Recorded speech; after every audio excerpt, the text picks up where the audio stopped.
Чихание. Так что же это такое? Ну, вы, конечно, слышали такое, когда один человек при разговоре чихнул, а другой сказал, что он говорит правду. Не знаете почему? Можете мне возразить и сказать, какая глупость. Тогда подписывайтесь, а я пока расскажу, откуда это произошло. Итак, слушайте. Есть два объяснения, почему чихание значит правда. Одно, это из мира эзотерики. А второе объяснение совсем неожиданное по происхождению.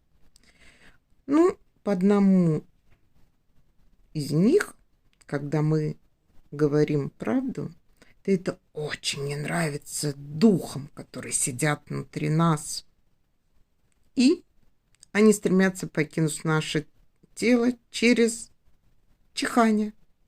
А по другой, который уходит корнями в Древнюю Грецию.